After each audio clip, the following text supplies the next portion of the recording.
പിതാവിന്റെയും പുത്രന്റെയും പരിശുദ്ധാത്മാവിന്റെയും നാമത്തിൽ ആമേൻ. അമ്മേ പരിശുദ്ധ അമ്മേ, അമ്മേ പരിശുദ്ധമേ, ദൈവമാതാവേ, കൃപാസനത്തിലൂടെ ഞങ്ങളുടെ ദേശത്തിനും അമ്മ മധ്യസ്ഥം തേടി തന്ന എല്ലാ അനുഗ്രഹങ്ങൾക്കും കൃപകൾക്കും ഞങ്ങളിപ്പോൾ ഹൃദയം നിറഞ്ഞ നന്ദി പറയുന്നു. അമ്മേ പരിശുദ്ധമേ, ദൈവമാതാവേ, 2004 ഡിസംബർ 7 ഉച്ചകഴിഞ്ഞ് 2:30 കൃപാസനത്തിൽ സംഭവിച്ച അമ്മയുടെ പ്രത്യക്ഷപ്പെടലിനെ കുറിച്ച് തിരുസഭയ്ക്ക് സമർപ്പിച്ചിരിക്കുന്ന പഠനരേഖകളുടെ സഭാത്മകമായ പഠനം ആരംഭിക്കുവാൻ ഞങ്ങൾ പ്രാർത്ഥിക്കുന്നു. അമ്മേ പരിശുദ്ധമേ, ഭൂസ്വർലോകങ്ങളുടെ രാജ്ഞിയായ അങ്ങേയ്ക്ക് ഭൗമസംരക്ഷണത്തിനായി പ്രപഞ്ചപ്രകൃതിയെ തന്നെ തിരുസഭ പ്രതിഷ്ഠിക്കുവാൻ ഈ പ്രത്യക്ഷീകരണം വഴി ഇടയാക്കണമേ. പരിശുദ്ധമേ, ജപമാല മാതാവേ, സകല കൃപാസനം പ്രാർത്ഥനയോടും ചേർത്ത് ഞങ്ങളിപ്പോൾ പ്രാർത്ഥിക്കുന്ന ഈ കുടുംബത്തിന്റെ പ്രത്യേക നിയോഗം പറ മക്കളെ.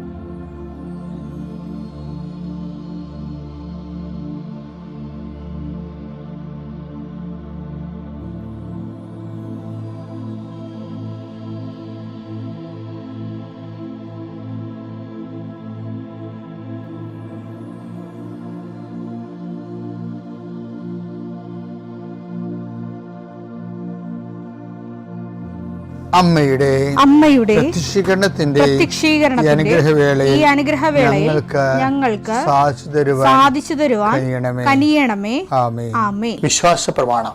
സർവശക്തനായ പിതാവും ആകാശത്തിന്റെയും ഭൂമിയുടെയും സൃഷ്ടാവുമായ ദൈവത്തിൽ ഞാൻ വിശ്വസിക്കുന്നു. അവിടുത്തെ ഏകപുത്രനും ഞങ്ങളുടെ കർത്താവുമായ ഈശോമിശിഹായിലും ഞാൻ വിശ്വസിക്കുന്നു. ഈ പുത്രൻ പരിശുദ്ധാത്മാവിനാൽ ഗർഭസ്ഥനായി കന്യകാമറിയത്തിൽ നിന്ന് പിറന്ന് പൊന്തിയോസ് പീലാത്തോസിന്റെ കാലത്ത് പീഡകൾ സഹിച്ച് കുരിശിൽ തറയ്ക്കപ്പെട്ട് മരിച്ച് അടക്കപ്പെട്ട് പാതാളങ്ങളിൽ ഇറങ്ങി മരിച്ചവരുടെ ഇടയിൽ നിന്ന് 3-ാം നാൾ ഉയർത്ത് സ്വർഗത്തിലേക്ക് എഴുന്നള്ളി സർവശക്തിയുള്ള പിതാവായ ദൈവത്തിന്റെ വലതുഭാഗത്തിരിക്കുന്നു. അവിടെ നിന്ന് ജീവിക്കുന്നവരെയും മരിച്ചവരെയും വിധിക്കുവാൻ വരുമെന്നും ഞാൻ വിശ്വസിക്കുന്നു. പരിശുദ്ധാത്മാവിലും ഞാൻ വിശ്വസിക്കുന്നു. വിശുദ്ധ കത്തോലിക്കാ സഭയിലും പുണ്യവാന്മാരുടെ ഐക്യത്തിലും പാപങ്ങളുടെ മോചനത്തിലും ശരീരത്തിന്റെ ഉയർപ്പിലും നിത്യമായ ജീവിതത്തിലും ഞാൻ വിശ്വസിക്കുന്നു. ആമേൻ. സുഖസ്ഥനായ ഞങ്ങളുടെ പിതാവേ, അങ്ങയുടെ നാമം പൂജിതമാകണമേ. അങ്ങയുടെ രാജ്യം വരണമേ. അങ്ങയുടെ തിരുമനസ് സ്വർഗത്തിലെ പോലെ ഭൂമിയിലും ആകണമേ. അന്നു വേണ്ടുന്ന ആഹാരം ഇന്ന് ഞങ്ങൾക്ക് തരണമേ. ഞങ്ങളോട് തെറ്റ് ചെയ്യുന്നവരോട് ഞങ്ങൾ ക്ഷമിക്കുന്നത് പോലെ ഞങ്ങളുടെ തെറ്റുകൾ ഞങ്ങളോടും ക്ഷമിക്കണമേ. ഞങ്ങളെ പ്രലോഭനത്തിൽ ഉൾപ്പെടുത്തരുതേ, തിന്മയിൽ ഞങ്ങൾ രക്ഷിക്കണമേ. ആമേൻ. നന്മ നിറഞ്ഞ മറിയമേ, സ്വസ്തി. കർത്താവ് അങ്ങയുടെ കൂടെ സ്ത്രീകളിൽ അങ്ങ് അനുഗ്രഹിക്കപ്പെട്ടവളാകുന്നു. അങ്ങയുടെ ഉദരത്തിൻ ഫലമായി ഈശോ അനുഗ്രഹിക്കപ്പെട്ടവനാകുന്നു. പരിശുദ്ധ മറിയമേ, തമ്പുരാന്റെ അമ്മേ, പാപികളായ ഞങ്ങൾക്ക് വേണ്ടി ഇപ്പോഴും ഞങ്ങളുടെ മരണസമയത്തും തമ്പുരാനോട് അപേക്ഷിക്കണമേ. ആമേൻ. കർത്താവിന്റെ വിശുദ്ധ പൗരോഹിത്യത്തെ മഹത്വപ്പെടുത്തണമേ. കർത്താവെ, സഭയിലുള്ള സാന്നിധ്യം പ്രകടമാക്കണമേ. 40 വർഷം ഞാൻ അർപ്പിച്ച കൃപാനയുടെ യോഗ്യതയാൽ കൃപാസന അൾത്താറെ ജീവനോടെ പ്രത്യക്ഷപ്പെട്ട പരിശുദ്ധ അമ്മയുടെ മാധ്യസ്ഥത്തിലെ ഞാൻ മക്കളെ ആശീർവദിക്കുന്നു. കർത്താവ്, ഈ പ്രഭാതത്തിലെ അങ്ങയുടെ മക്കളെ കാത്തു കൊതിച്ചിരിക്കുകയാണ് ഈശോയെ. നിന്റെ വലതുകരത്തിൻ്റെ ഒരാശീർവാദം കിട്ടാൻ വേണ്ടി. കർത്താവ്, ഇന്ന് യാത്രയ്ക്ക് ഒരുങ്ങുന്ന ഓരോ മക്കളുണ്ട്. ഓരോ ഉദ്യമങ്ങളിലൂടെ മനസ്സിൽ വിചാരിച്ചുകൊണ്ട് പോണവരുണ്ട്. ഓരോ ലക്ഷ്യങ്ങൾ മനസ്സിൽ വെച്ച് പോകുന്നവരുണ്ട്. കർത്താവെ, നിന്റെ തിരുമുറുവാർന്ന് ആണിപ്പെടുതാന്ന് വലതുകരം മക്കളുടെ ശിരസ് വെക്കണമേ. അവർ പോകുന്നിടത്തേക്കല്ല, നീ പോകുന്നിടത്തേക്കെല്ലാം ഞാൻ നിൻ്റെ കൂടെ വരുമെന്ന് കർത്താവ് അങ്ങ് പറഞ്ഞിട്ടുണ്ടല്ലോ ഈശോയെ. അങ്ങയുടെ സഞ്ചാര സാന്നിധ്യം അങ്ങയുടെ മക്കളുടെ കൂടെ ഉണ്ടായിരിക്കണമെന്ന് പ്രാർത്ഥിക്കുന്നു. കർത്താവെ, ഉദ്യോഗത്തിൻ്റെ കാര്യത്തിന് വേണ്ടി പോണവരുണ്ട്. പഠന കാര്യങ്ങൾക്ക് വേണ്ടി പോകുന്നവരുണ്ട്, ജീവിത വ്യാപാരങ്ങൾക്ക് സാമ്പത്തിക കാര്യങ്ങൾക്ക് വേണ്ടി പോകുന്നവരുണ്ട്, ജോലി സംബന്ധമായ കാര്യങ്ങൾക്ക് വേണ്ടി പോകുന്നത് അവരുടെ എല്ലാം കർത്താവിന് തിരുസേന സമർപ്പിക്കുന്നു. ടെസ്റ്റ്, ഇൻ്റർവ്യൂ, പരീക്ഷ, പിന്നെ ഏജൻസി, ക്രയവിക്രയങ്ങൾ, ജീവിതമാർഗങ്ങൾ, വിദൂര യാത്രകൾ, അങ്ങനെ ബന്ധുത്വം മുറക്ക് പോകുന്ന വിവാഹ യാത്രകൾ, ഈശോയെ എവിടെയെല്ലാമൊക്കെ പോകുന്നു അവിടെയെല്ലാം അങ്ങയുടെ മക്കളുടെ കൂടെ നീ ഉണ്ടാകണമേ എന്ന് പ്രാർത്ഥിക്കുന്നു. ഇന്നത്തെ മുഴുവൻ യാത്രകളിൽ കർത്താവ് നിൻ്റെ കൂടെ ഉണ്ടാവുകയും മാതാവ് നിൻ്റെ വലതുകരം ഗ്രഹിക്കുകയും സഞ്ചാരി മാതാവ് രാത്രി നീ തിരികെ വരുമ്പോൾ നിന്നെ ആരോഗ്യത്തോടെയും സമാധാനത്തോടെയും സുരക്ഷിതമായി ദൈവം നിന്നെ തിരികെ എത്തിക്കുകയും ചെയ്യട്ടെ. നിത്യം പിതാവും പുത്രനും പരിശുദ്ധാത്മാവും സുരക്ഷിതമാകട്ടെ.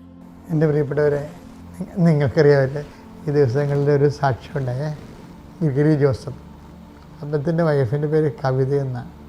ഗ്രിഗറി ജോസഫ്, കവിത, ഇവരെല്ലാം ഫാമിലി സഹിതം കാനഡയിലാണ്. അപ്പം എനിക്ക് ഇഷ്ടപ്പെട്ടത് ഗ്രിഗറി ജോസഫിന് ഈ ഇറ്റിനറൻ്റായിട്ടുള്ള ഇങ്ങനെ സാധനങ്ങളെ ഏജൻസിയായിട്ട് എത്തിച്ചു കൊടുക്കുന്ന എന്ത് ബിസിനസ്സാണ്. അപ്പോൾ അതുകൊണ്ട് ഒരു മിനിമം വേതനമാക്കി പുള്ളിക്ക് കാനഡ കിട്ടിക്കൊണ്ടിരുന്നത്. പക്ഷെ പുള്ളി ഉടമ്പടി വന്നതിന് ശേഷം ഉടമ്പടി പുള്ളി കൃത്യമായിട്ട് ചെയ്യും. ഇപ്പോൾ ദൈവം നമ്മുടെ കരുതൽ കാണിച്ചത്, ഇപ്പോൾ ഞാൻ നിനക്ക് ഇളവ് ചെയ്ത പോലെ നീയും ഇളവ് ചെയ്ത് കൊടുക്കേണ്ടതായിരുന്നില്ലേ. മത്തായി 18:33 ഞാൻ നിന്നോട് കരുണ കാണിച്ച പോലെ നീയും നിന്റെ സഹസേവകനോട് കരുണ കാണിക്കേണ്ടതായിരുന്നില്ലേ. ചില ആൾക്കാർക്ക് സങ്കടമൊക്കെ വേണ്ട നിൽക്കുകയാണെന്നെങ്കിൽ ഒരു പരിചയമില്ലെങ്കിൽ അങ്ങോട്ട് നിന്ന് ചോദിക്കും, എന്താ സങ്കടമാണല്ലോ, വല്ല കുഴപ്പമുണ്ടോ, സഹായിക്കണോ എന്നൊക്കെ ചോദിക്കൂ. അപ്പോൾ അതൊക്കെ മനസ്സിലായില്ലേ അവർ ഉടമ്പടി കറക്റ്റ് ഉടമ്പടി ഫോളോ ചെയ്യണമെന്ന്. അപ്പോൾ ഒരിക്കൽ ഗിരിഹരി പറഞ്ഞേ, കർത്താവേ എൻ്റെ ജോലി ഇത്തിരി ശമ്പളം കുറവാണ്, എനിക്കൊരു പുതിയ ജോലി കിട്ടിയിരുന്നേ കൊള്ളാമായിരുന്നു പറയും. അപ്പോൾ എന്നിട്ട് ഇവർ എവിടെയോ ഓൺലൈനിൽ വന്ന ഒരു സ്ഥലത്തേക്ക് ഗിരിഹരി വിളിക്കുമ്പോൾ അവിടെ നിന്ന് റെസ്പോണ്ട് ചെയ്യും. വൈകുന്നേരം റെസ്പോണ്ട് ചെയ്ത് ഇങ്ങനെ തിരിച്ച് വിളിക്കും. ഒരു ചേട്ടത്തി വിളിക്കും, കാനഡയിൽ ഒരു ചേട്ടത്തി വിളിക്കാൻ പറഞ്ഞു, എന്താ നിങ്ങളുടെ പ്രശ്നം? അപ്പോൾ പറഞ്ഞു, എൻ്റെ ജോലി ഇതാണ്, അപ്പോൾ എനിക്ക് നിങ്ങളുടെ സ്ഥാപനത്തിൽ വർക്ക് ചെയ്യാൻ താല്പര്യമുണ്ടെന്ന് പറയുമ്പോൾ, ഇറ്റ്സ് ഓക്കെ, പക്ഷേ ഞങ്ങൾക്ക് നിങ്ങളുടെ സ്ഥലത്ത് ഏജൻസി ഇല്ലെന്ന് പറയും. എന്നിട്ട് ആ ലേഡി പറയുവേ, let us think about it എന്ന് പറയാം. ഇല്ലെങ്കിൽ ഞങ്ങളെ ഇപ്പം നീ ഇപ്പോൾ നിങ്ങളെ വിളിച്ചില്ലേ, അപ്പം നിങ്ങളുടെ സ്ഥലത്ത് ഏജൻസി ഉണ്ടാക്കാൻ പറ്റുമോ എന്ന് നോക്കട്ടെ എന്ന്. എൻ്റെ ഇൻസ്റ്റിറ്റ്യൂഷൻ അവരുടെ സ്ഥാപനം ഉണ്ടാക്കാൻ പറ്റുമോ എന്ന് നോക്കട്ടെ എന്ന് പറയും. പെട്ടെന്നായിരുന്നു ആ സംഭവം. അവിടെ അവരുടെ സ്ഥാപനം ഉണ്ടാക്കി ഞങ്ങൾക്ക് ജോലിയും കൊടുത്ത്, അതല്ല 3 മാസത്തിനുള്ളിൽ ഏറ്റവും ബെസ്റ്റ് സെല്ലറിൻ്റെ അവാർഡും കിട്ടി. അപ്പം ദൈവത്തിനകത്ത് ഇതെല്ലാം ഉണ്ട്, എല്ലാം ദൈവത്തിനകത്തുണ്ട്. പക്ഷെ നമ്മളൊരു മെനയാകത്തില്ല, അതാണ് നമുക്ക് പ്രശ്നം. അങ്ങനെ ചെയ്താൽ ഉടമ്പടി എന്നും പറഞ്ഞുകൊണ്ട് നമ്മൾ ഇങ്ങനെയൊക്കെ ചെയ്താൽ നഷ്ടമല്ല വരുന്നത്, ഉടമ്പടി എന്നും പറഞ്ഞ് നമ്മൾ ഇങ്ങനെയൊക്കെ ചെയ്താൽ ഉള്ളത് കൂടി ഇല്ലാണ്ടാകത്തില്ലേ എന്നൊക്കെ ചിന്തിച്ച്, മാനുഷികമായി ചിന്തിച്ച് ദൈവത്തെ ഉടമ്പടിയെയും ചില കോണറിൽ നമ്മൾ അടുപ്പിക്കത്തില്ല. അതാണ് ഈ പന്നി ചോദിച്ചില്ലേ ഒരിക്കലേ, പന്നിക്കഥകളിലുള്ളതാണത്. ലഗ്യോൻ പറയണില്ലേ, നീ എന്തിനാണ് ഞങ്ങളുടെ കാര്യത്തിൽ ഇടപെടണമെന്ന്. അപ്പോൾ ആ ഒരു വകുപ്പ് നിലനിൽക്കുന്നിടത്തോളം കാലം ഏതെങ്കിലും വിഷയത്തിൽ ദൈവം ഇടപെടരുതെന്ന് നിങ്ങൾ ഉദ്ദേശിക്കുന്നുണ്ടെങ്കിൽ നിങ്ങളുടെ ഉടമ്പടി ദൈവം ഇടപെട്ടിട്ടില്ല. ഇതൊരു ബ്ലാങ്ക് പേപ്പറാണ്. എന്താ കാര്യം? ഏതെങ്കിലും ഒരു വിഷയത്തിൽ ദൈവം ഇടപെടരുതെന്ന് നിങ്ങൾ വിചാരിച്ചിട്ടുണ്ടെങ്കിൽ നിങ്ങളുടെ ഉടമ്പടിയിൽ ദൈവം ഇടപെട്ടിട്ടേയില്ല. എൻ്റെ പേര് ബിന്ദു ജോസ്. ഞാൻ മുംബൈയിൽ നിന്നാണ് വരുന്നത്. 2022 ജൂലൈ 5-ാം തീയതിയാണ് ഞാൻ ഉടമ്പടി എടുത്തത്. എൻ്റെ അമ്മച്ചിയുടെ കൂടെ വന്നാണ് ഞാൻ ഉടമ്പടി എടുത്തത്. ആ ഉടമ്പടിയിൽ ഞാൻ ആദ്യമായി വെച്ചത് നാട്ടിലൊരു വീട്. 20 വർഷമായി ഞാനൊരു വീട് പണി പൂർത്തീകരിക്കാനായിട്ട് പരിശ്രമിക്കുന്നുണ്ടായിരുന്നു. 2 പ്രാവശ്യം വീടിൻ്റെ കല്ലിട്ടു, പക്ഷേ പണികളൊന്നും മുന്നോട്ട് കൊണ്ടുപോകുവാൻ പറ്റിയില്ല. പക്ഷേ ഞാൻ 2022 ജൂലൈ 5-ാം തീയതി അമ്മ മാതാവിൻ്റെ സന്നിധിയിൽ വന്ന് ഉടമ്പടി എടുത്തതിൻ്റെ ഫലമായി 1.5 വർഷം കൊണ്ട് എനിക്ക് മനോഹരമായ ഒരു ഭവനം പൂർത്തീകരിക്കാൻ സാധിച്ചു. ഞാൻ വിശ്വസിക്കുന്നു എൻ്റെ മാതാവിൻ്റെ ഉടമ്പടിയുടെ ഫലമായാണ് ആ ഭവനം പൂർത്തീകരിക്കാൻ കഴിഞ്ഞതെന്ന്. അതുകൂടാതെ തന്നെ ഒട്ടേറെ അനുഗ്രഹങ്ങൾ എൻ്റെ അമ്മ മാതാവ് എനിക്ക് നടത്തി തന്നു. എനിക്ക് 2 കുട്ടികളുണ്ട്. 2 പേരും മുംബൈയിലായിരുന്നു വിദ്യാഭ്യാസം നടത്തിയിരുന്നത്. മകളിപ്പോൾ ഒരു പ്രൊഫഷണൽ കോഴ്സിൽ പഠിക്കുകയാണ്. അവൾക്ക് കോവിഡ് കാലത്ത് പെട്ടെന്നായിരുന്നു ബോർഡ് എക്സാം ഉണ്ടെന്ന് പറഞ്ഞത്. അവൾക്ക് എക്സാം എഴുതിക്കൊണ്ടിരുന്നപ്പോൾ ഫുള്ള് ബ്ലാക്ക് ഔട്ടായി. അവൾ സയൻസ് സ്ട്രീമായിരുന്നു എടുത്തത്. എന്തായാലും അവൾ ഞാൻ ഫെയിലാവും മമ്മി എന്ന് പറഞ്ഞു. ഞാൻ പറഞ്ഞു, മോള് പേടിക്കണ്ട, അമ്മ മാതാവുണ്ട്. ഞാൻ അവൾക്ക് കാശ് രൂപം കൊടുത്തു വിടുമായിരുന്നു. പരീക്ഷയ്ക്ക് പോയിക്കൊണ്ടിരുന്നപ്പോൾ അവൾ നല്ല മാർക്കോടുകൂടി 12th പാസ്സായി. കൂടാതെ അവൾക്ക് പ്രൊഫഷണൽ കോഴ്സ് തിരഞ്ഞെടുക്കാൻ BSc നഴ്സിംഗ് തിരഞ്ഞെടുക്കാനാണ് നിന്നത്. പക്ഷേ എന്തൊക്കെയോ കാരണങ്ങൾ കൊണ്ട് അത് നടക്കാതെ പോയി. പിന്നീട് അവൾ ഒക്യുപേഷണൽ തെറാപ്പിസ്റ്റ് എന്ന് പറയുന്ന 4.5 വർഷത്തെ ഒരു കോഴ്സിൽ ചേരുവാനും ഭംഗിയായി പഠിക്കുവാനും സാധിച്ചു. കൂടാതെ എൻ്റെ മകന് 10th ബോർഡ് എക്സാമിൻ്റെ സമയത്ത് മറാഠി എക്സാം വളരെ ബുദ്ധിമുട്ടായിരുന്നു. അവനും ഇതുപോലെ പറഞ്ഞു. അവൻ്റെ കയ്യിലും ഞാൻ മാതാവിൻ്റെ കാശ് രൂപം കൊടുത്തു വിടുമായിരുന്നു പരീക്ഷയുടെ സമയത്ത്. അവനും പാസ്സാവുകയും നല്ല ഒരു കോളേജിൽ, സെൻറ്റ് ആൻഡ്രൂസ് കോളേജിൽ, അവിടെ അഡ്മിഷൻ ലഭിക്കുവാൻ വളരെ ബുദ്ധിമുട്ടായിരുന്നു. പക്ഷേ ഒരു കുഴപ്പവുമില്ലാതെ അവൻ അഡ്മിഷൻ കിട്ടുകയും മാതാവിൻ്റെ അനുഗ്രഹം നന്നായി ഞങ്ങളുടെ കുടുംബത്ത് നേടിക്കൊടുക്കുകയും കിട്ടുകയും ചെയ്തു. അമ്മ മാതാവിൻ്റെ അനുഗ്രഹം കൊണ്ടാണ് ഞങ്ങൾക്കിതെല്ലാം കിട്ടിയതെന്ന് ഞാൻ ഉറപ്പായും വിശ്വസിക്കുന്നു. ഞാൻ ജോലി ചെയ്യുന്നത് ബാന്ദ്ര ഹോളി ഫാമിലി ഹോസ്പിറ്റലിലാണ്. അവിടെ വരുന്ന വൃദ്ധരായ ആളുകൾക്ക് വരുമ്പോൾ ഞാൻ അവരെ സഹായിക്കാറുണ്ട്. എൻ്റെ ജോലി കഴിഞ്ഞിട്ടും ഞാൻ കാരുണ്യ പ്രവർത്തനങ്ങളിൽ ഏർപ്പെടാറുണ്ട്. പിന്നെ ബാന്ദ്രയിൽ തന്നെ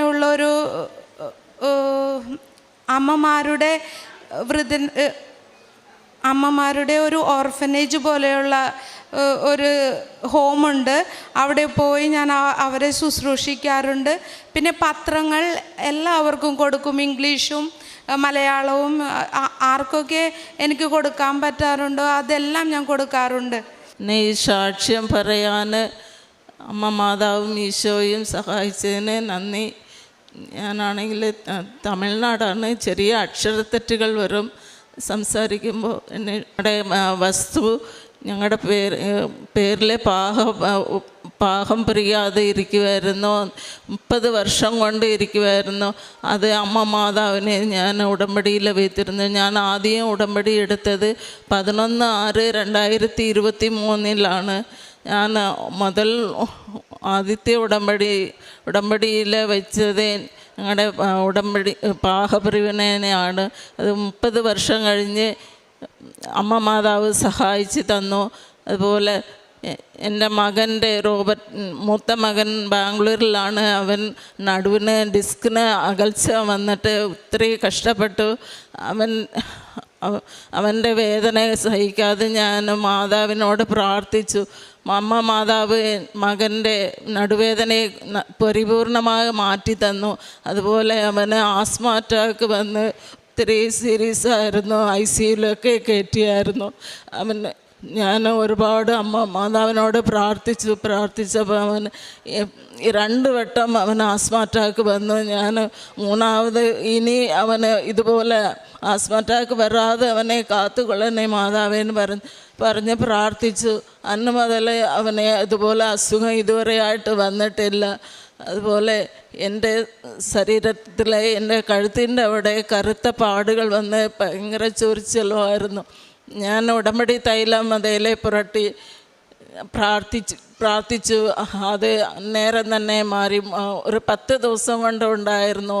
ഞാൻ ഉടമ്പടി തൈലം പുരട്ടി പ്രാർത്ഥിച്ചപ്പം തന്നെ മാറി. അതുപോലെ എൻ്റെ തൊടഭാഗത്ത് നിന്ന് കാല് വരെ ഭയങ്കര വേദന, എനിക്ക് നിൽക്കാൻ ഒക്കാതെ ഒരു വേദന. അതിൽ ഞാൻ ഉടമ്പടി തൈലം പുരട്ടി ഞാൻ പ്രാർത്ഥിച്ചപ്പം എൻ്റെ വേദനകൾ മാറി. മാതാവ് എനിക്ക് സഹായം തന്നു. പിന്നെ അതുപോലെ എനിക്ക് ഒരുപാട് കാര്യങ്ങൾ മാതാവ് എനിക്ക് സഹായിച്ചു തന്നു. അതുപോലെ ഞാൻ ഉടമ്പടി എടുക്കും മുമ്പേ മാതാവ് എൻ്റെ വീട്ടിൽ വന്നു. പറഞ്ഞാൽ ഞാൻ വേളാങ്കണ്ണി മാതാവിലെയും ഒത്തിരി വിശ്വാസം. വേളാങ്കണ്ണിയിൽ ഞാൻ എല്ലാ വർഷവും പോവുകയൊക്കെ ചെയ്യുമായിരുന്നു നാട്ടിലുള്ള സമയത്ത്. അപ്പോൾ മാതാവിൻ്റെ എണ്ണയൊക്കെ ഞാൻ എപ്പോഴും പുരട്ടുമായിരുന്നു, കുരിശ് വരയ്ക്കുമായിരുന്നു. ആ മാതാവിൻ്റെ എണ്ണയെ ഞാൻ ഒരു ദിവസം എടുത്ത് ഞാൻ കുരിശ് നെറ്റിയിൽ കുരിശ് വരയ്ക്കാനാകുമ്പോൾ എനിക്ക് ആ എണ്ണയിലെ മുല്ലപ്പൂവിൻ്റെ മണം വന്നു.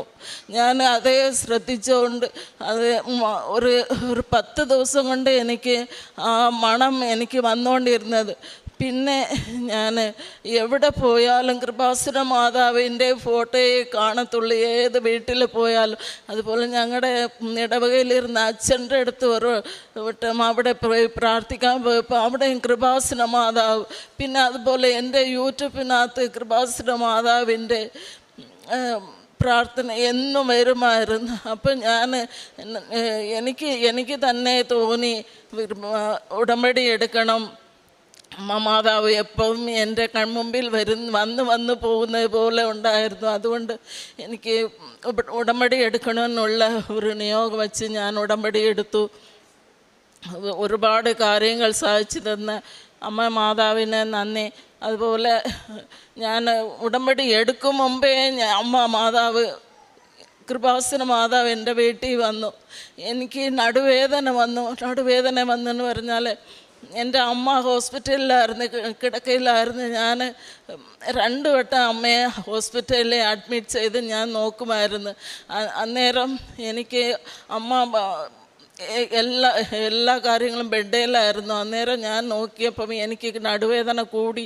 എൻ്റെ ഡിസ്കിനാണെങ്കിൽ ഡിസ്ക് അടുത്ത് വന്നു. ഞാൻ സ്കാൻ ചെയ്ത് എക്സ്റേ എടുത്തു, എല്ലാം ചെയ്തു. മരുന്നൊക്കെ കഴിച്ചിട്ടും അത് മാറിയില്ല. പിന്നെ ഞാൻ വീട്ടിൽ വന്നിട്ട് അമ്മയെ നാട്ടിൽ വിട്ടു. പിന്നെ വീട്ടിൽ വന്നിട്ട് കുറേ പ്രാർത്ഥിച്ചു. മാതാവേ, ഞാൻ എൻ്റെ അമ്മയല്ലേ ഞാൻ നോക്കിയത്, എനിക്കെന്താ ഈ വേദന വന്നു, എനിക്ക് താങ്ങാൻ പറ്റത്തില്ല, എനിക്ക് ഒരു കസേരയിൽ ഇരിക്കാൻ പറ്റത്തില്ല, ഒരു ഇരുന്നുള്ള കാര്യങ്ങൾ ഒന്നും ചെയ്യാൻ ഒക്കത്തില്ല, ഭയങ്കര വേദന. അപ്പം ഒരു ദിവസം ഞാൻ ബെഡ്റൂമിൽ പോയി എൻ്റെ ബെഡേൽ പോയി കിടന്നു. അന്നേരം എൻ്റെ കൺമുമ്പിൽ ഞാൻ കണ്ണ് തുറന്നുകൊണ്ട് ഈ മൊബൈലിലൊക്കെ നോക്കിക്കൊണ്ടായിരുന്നത്. പെട്ടെന്ന് മാതാവ് കൃപാസന മാതാവ് എൻ്റെ അരികിൽ നിന്നു. അടുത്ത് വേളാങ്കണ്ണി മാതാവും തൊട്ടടുത്ത് ഈശോയും 3 പേരെയും ഞാൻ നേരിട്ട് കാണുന്നത് പോലെ കണ്ടു. അപ്പം കൃപാസന മാതാവാണ് എൻ്റെ അടുത്ത് പറഞ്ഞു, ഇതുപോലെ മലയാളത്തിൽ ആദ്യം പറഞ്ഞു, എല്ലാം ശരിയായി, നീ എന്തിനാ കിടക്കുന്നേന്ന്. പിന്നെ ഉടനെ തന്നെ തമിഴിലും പറഞ്ഞു, ഏൻ പടുത്തിരിക്ക, നീ എല്ലാം ശരിയായിട്ട് എന്ന് പറഞ്ഞു. ഞാൻ പെട്ടെന്ന് ഞെട്ടി ഓടി ചെന്നിട്ട് എൻ്റെ ഹസ്ബൻഡിനോട് പറഞ്ഞു. പെട്ടെന്ന് അത് മാഞ്ഞു പോവുകയും ചെയ്തു. 3 പേരെയും കണ്ടു, ഈശോയും വേളാങ്കണ്ണി മാതാവും കൃപാസന മാതാവാണ് എൻ്റെ മുമ്പിൽ വന്ന് അങ്ങനെ പറഞ്ഞു. പിന്നെ ഹസ്ബൻഡിനോട് ചെന്നിട്ട് പറഞ്ഞു, ഇതുപോലെ ആ വേദന ആ നിമിഷം പോയത്, ഈ സെക്കൻഡ് വരെ എനിക്ക് ആ വേദന വന്നിട്ടില്ല. അതിന് മാതാവുക്ക് കോടാനുകോടി നന്ദി. ഇതുപോലെ ഒത്തിരി അനുഗ്രഹങ്ങൾ എൻ്റെ ജീവിതത്തിൽ മാതാവ് എനിക്ക് തരുമെന്നുള്ള ഉറപ്പോട് ഞാൻ എൻ്റെ സാക്ഷ്യം നിർത്തുന്നു. പിന്നെ കാരുണ്യ പ്രവൃത്തി പറഞ്ഞ ഞാൻ പത്രം വിതരണം ചെയ്യും. പിന്നെ എൻ്റെ കൂട്ടുകാരി 2 പേരെ ഞാൻ ഇവിടെ കൃപാസനത്തിൽ ഞാൻ കൊണ്ടുവന്നിട്ടുണ്ട്. ഒരു കൂട്ടുകാരിക്കാണെങ്കിൽ അലാറം വെക്കാൻ അറിയത്തില്ല. ഞാൻ അതുകൊണ്ട് 5:30 മണി പ്രാർത്ഥനയ്ക്ക് ഞാൻ അവളെ 5 മണി കഴിഞ്ഞിട്ട് ഉണർത്തും. പിന്നെ കാശുരൂപം കൊടുത്ത് എല്ലാവർക്കും ഞാൻ പ്രാർത്ഥിക്കാനായിട്ട് കാശുരൂപം കൊടുക്കുമായിരുന്നു. പൈസ കൊടുത്ത് ചിലർക്ക് ഞാൻ സഹായിച്ചിട്ടുണ്ട്, ആഹാരവും കൊടുത്തിട്ടുണ്ട്. ഇതാണ് എൻ്റെ കാരുണ്യ പ്രവർത്തനം. മാതാവിനും ഈശോയ്ക്കും കോടാനുകോടി സ്തോത്രം, നന്ദി. പരിശുദ്ധ അമ്മയ്ക്കും കൃപാസന പ്രസാദപര മാതാവിനും അതുപോലെ തന്നെ ഈശോയ്ക്കും 1000 നന്ദി. എൻ്റെ പേര് കീർത്തി. Currently UK സെറ്റിൽഡാണ്. ഞാൻ ഉടമ്പടി എടുത്തത് 16/1/2022 ഉടമ്പടി നിയോഗം എന്ന് വെച്ച് കഴിഞ്ഞാൽ എൻ്റെ മകൻ്റെ കാര്യമാണ് ആദ്യമായിട്ട് പറയേണ്ടത്.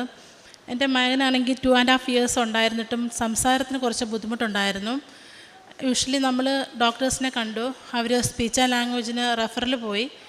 അപ്പോൾ അവർ പല പല സാധ്യതകളും പറഞ്ഞു. ഓട്ടിസം ആയിരിക്കാം, attention deficit hyper activity disorder കൊണ്ടായിരിക്കാം, പല കാരണങ്ങൾ കൊണ്ടും, കോവിഡ് പാൻഡമിക്കിൻ്റെ ആഫ്റ്റർ എഫക്റ്റ് ആയിരിക്കാം, അങ്ങനെ പല കാരണങ്ങൾ കൊണ്ടും ഈ കൊച്ചിൻ്റെ സ്പീച്ച് തിരിച്ചു കിട്ടാൻ ബുദ്ധിമുട്ടെന്നുള്ള രീതിയിൽ പറഞ്ഞു.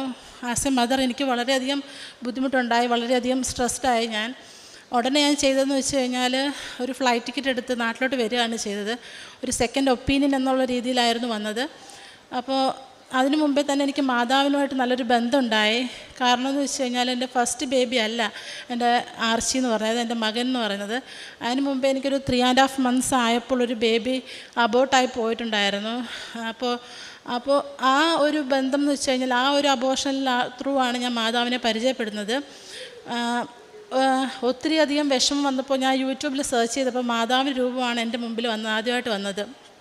അപ്പം രണ്ടാമത്തെ ബേബി ഉണ്ടായപ്പോഴും ഞാനത് മാതാവിൻ്റെ അനുഗ്രഹം തന്നെയാണെന്ന് തന്നെ കരുതിയാണ് ഞാൻ ഉടനെ തന്നെ ഇവിടെ ഫ്ലൈറ്റ് ടിക്കറ്റ് എടുത്തത്. അപ്പം ഫ്ലൈറ്റ് ടിക്കറ്റ് എടുത്ത് ഇവിടെ വന്നു. ഞാൻ ഉടമ്പടി നിയോഗമായിട്ട് ഫസ്റ്റ് വെച്ചത് മകൻ്റെ കാര്യമാണ്. അൺഫോർച്ചുനേറ്റ്ലി അവൻ ഇപ്പോൾ എൻ്റെ കൂടെ വന്നിട്ടില്ല, വീട്ടിലാക്കി വരേണ്ട ഒരു സന്ദർഭം ഉണ്ടായി. അപ്പോൾ അവനാണെങ്കിൽ അങ്ങനെ ഇവിടെ വന്ന് ഉടമ്പടി എടുത്ത് ഞാൻ തിരിച്ചുപോയി. ഫസ്റ്റ് എനിക്ക് അവൻ്റെ സ്കൂളിൽ നിന്നാണ് ഒരു റിപ്പോർട്ട് കിട്ടുന്നത്. സ്കൂൾ ടീച്ചേഴ്സൊന്നും ഹാപ്പി അല്ല അവൻ്റെ പെരുമാറ്റത്തിൽ. ക്ലാസ്സിൽ അറ്റൻഷനില്ല, പഠിപ്പിച്ചുകൊണ്ടിരിക്കുമ്പം മാറി നിൽക്കുന്നു, ഓടിപ്പോകുന്നു, അങ്ങനെ പല പല ഇഷ്യൂസായിട്ട് ടീച്ചർ എന്നോട് റിക്വസ്റ്റ് ചെയ്തു ക്ലാസ്സിൽ നിന്ന് TC വാങ്ങി വേറെ ഏതെങ്കിലും സ്കൂളിൽ ഉണ്ടാക്കാനായിട്ട്. അപ്പോൾ ഞാൻ മാതാവിനോട് അന്ന് കാര്യം ചോദിച്ചു. അമ്മയുടെ കയ്യിൽ ഏൽപ്പിച്ചിട്ട് പോയൊരു മകനാണ് എൻ്റെത്. അമ്മയുടെ തീരുമാനം എന്താണോ അത് ഞാൻ ശിരസ വഹിക്കുമെന്ന് പറഞ്ഞു. അന്ന് ഈവനിങ് പ്രെയർ ചെയ്തുകൊണ്ടിരുന്നപ്പോൾ എൻ്റെ മകന് ഒന്നും സംസാരിക്കില്ലായിരുന്നു. അപ്പോൾ ആദ്യമായിട്ട് അമ്മയെ സ്തുതിച്ചുകൊണ്ടാണ് അവൻ പറഞ്ഞത്. ഉന്നതൻ നീ എന്നുള്ള ക്രിസ്ത്യൻ സോങ് ആണ് അവൻ ആദ്യമായിട്ട് പാടിയത്. അതുകൊണ്ട് തന്നെ മാതാവിനും തിരുകുമാരനും 1000 നന്ദി പറയുന്നു. എൻ്റെ മകൻ ഇപ്പോൾ പൂർണ്ണ സൗഖ്യമായി. പുതിയൊരു സ്കൂളിൽ ഞാൻ അഡ്മിഷൻ എടുത്തു. ക്ലാസ്സിൽ തന്നെ 1ാമതായി അവൻ നിൽക്കുന്നു. അതായിരുന്നു എൻ്റെ ആദ്യത്തെ നിയോഗം. രണ്ടാമത്തെ നിയോഗം എന്ന് വെച്ച് കഴിഞ്ഞാൽ എൻ്റെ OET ആയിരുന്നു. ഞാനൊരു നേഴ്സായിരുന്നു. 2008 പാസ് ഔട്ടാണ്. പോസ്റ്റ് ഗ്രാജുവേഷനൊക്കെ കഴിഞ്ഞ് നാട്ടിൽ ഞാൻ ലെക്ചറായിട്ട് വർക്ക് ചെയ്തുകൊണ്ടിരുന്നപ്പോഴായിരുന്നു എൻ്റെ കല്യാണം. അങ്ങനെ ഞാൻ UK ഹസ്ബൻഡ് കൂടെ പോയി അവിടെ സെറ്റിൽഡായിട്ട് ഫസ്റ്റ് പ്രയോറിറ്റി കുട്ടികളായതുകൊണ്ട് തന്നെ കുട്ടികളായതിനു ശേഷം എൻ്റെ പഠിത്തത്തെക്കുറിച്ചും, അതായത് OET പഠനത്തെക്കുറിച്ചും അവിടെ ലൈസൻസ് എടുക്കുന്നതിനെക്കുറിച്ചും ഒക്കെ ഞാൻ ചിന്തിച്ചു തുടങ്ങിയത് 2021 അതായത് മകനുണ്ടായതിന് ശേഷം. അപ്പോൾ ഞാൻ പലതവണ OET ട്രൈ ചെയ്തു. എൻ്റെ മെറിറ്റ് കൊണ്ട് നടക്കത്തില്ലെന്ന് എനിക്ക് പൂർണ്ണ വിശ്വാസമായി. ഞാൻ അതായത് നഴ്സിങ്ങിൻ്റെ പിന്നെ BSc ആയാലും MSc ആയാലും നല്ല മാർക്കോടി പാസ്സായ ഒരു വ്യക്തിയാണ്. പക്ഷേ എനിക്ക് OET എന്ത് ചെയ്തിട്ടും എനിക്ക് എൻ്റെ ഒരു മെറിറ്റ് വർക്കൗട്ട് ആവുന്നില്ലായിരുന്നു. അങ്ങനെ ഇരിക്കെ ഞാൻ മാതാവിനോട് ഞാൻ പറഞ്ഞു, ഞാൻ നാട്ടിൽ എന്നാണോ വരുന്നത് അന്ന് ഞാൻ ഈ OET പാസ്സാവുകയാണെങ്കിൽ ഞാൻ ഇവിടെ സാക്ഷ്യപ്പെടുത്തിയേക്കാമെന്ന്. ആഫ്റ്റർ 4 attempts ആണ് ഞാൻ പാസ്സാവുന്നത്. എൻ്റെ സ്കോർ എപ്പോഴും കുറയുന്നത് എനിക്ക് സ്പീക്കിങ്ങിനായിരുന്നു. 10 marks ഡിഫറൻസിനാണ് കുറയുന്നത്. പല പ്രാവശ്യം റീവാലുവേഷൻ എഴുതിയപ്പോഴൊക്കെ കൊടുത്തിട്ടുണ്ട്, പക്ഷെ അത് തിരിച്ച് വന്നിട്ടില്ല. അങ്ങനെ ഇവിടെ ഉടമ്പടി എടുത്തിട്ട് തിരിച്ചു പോയതിന് ശേഷം ഞാൻ ഒരു നൈറ്റിൽ സ്വപ്നം കാണുവാണ്. എൻ്റെ സ്കോറ് 5th അറ്റംപ്റ്റിൽ അത് റീവാലുവേഷൻ എടുത്തപ്പം 340 എന്നുള്ളത് 350 ആയിട്ട്, അതായത് നമ്മുടെ റിസൾട്ട് വരുന്നതിൻ്റെ തലേ ദിവസമാണ് എനിക്ക് സ്വപ്നം കണ്ടത്. അപ്പോൾ തന്നെ എനിക്ക് ഉറപ്പായി മാതാവ് അതിലിടപെട്ടു എന്നുള്ളത്. അതാണ് എൻ്റെ രണ്ടാമത്തെ സാക്ഷ്യം. അതിന് മാതാവിനും തിരുകുമാരനും 1000 നന്ദി പറയുന്നു. മൂന്നാമതായിട്ട് എനിക്ക് ഓൺ ആൻഡ് ഓഫ് ഇങ്ങനെ നടുവേദന വരാറുണ്ടായിരുന്നു. പല ട്രീറ്റ്മെൻറ്റും ചെയ്തിട്ടുണ്ട്, ഫിസിയോ ചെയ്തിട്ടുണ്ട്. കുറേ നാളായിട്ടുള്ള നടുവേദനയാണ്, അതായത് നഴ്സിംഗ് പഠനം തുടങ്ങുന്നതിന് മുമ്പേ ഉള്ള നടുവേദനയാണ്. അതിന് പക്ഷേ ഒരു തെറാപ്പി കൊണ്ടും എനിക്കൊരു വ്യത്യാസം ഉണ്ടായില്ല. L3 L4 പ്രൊലാപ്സ് എന്നായിരുന്നു അന്നത്തെ MRI ഡയഗ്നോസിസ്. പല ഹോസ്പിറ്റൽസിലും മാറി കാണിച്ചു. UK ചെന്നിട്ടും അവിടെയും കാണിച്ചു. അങ്ങനെ ഇരിക്കെ ഞാൻ എൻ്റെ സെക്കൻഡ് ബേബി ഡെലിവറിക്ക് പോകുന്ന സമയം അവരൊരു പിന്നെ സ്പൈനൽ അനസ്തേഷ്യ തരുന്നതിന് മുമ്പ് MRI സ്കാൻ ചെയ്യണമെന്നത് പറഞ്ഞായിരുന്നു. അപ്പോൾ MRI സ്കാൻ ചെയ്തതിലും ഫസ്റ്റ് 3 റിപ്പോർട്ട്സിലും MRIയിൽ പ്രൊലാപ്സ് കാണിച്ചത്. ലാസ്റ്റ് റിപ്പോർട്ട്, അതായത് UK റിപ്പോർട്ടിൽ നെഗറ്റീവ്, അതായത് അങ്ങനെ ഒരു പ്രൊലാപ്സ് ഇല്ല എന്നാണ് എനിക്ക് റിപ്പോർട്ട് വന്നത്. അതിന് മെയിനായിട്ടും ഉടമ്പടി ആരാധന ഒത്തിരി സഹായിച്ചിട്ടുണ്ട്.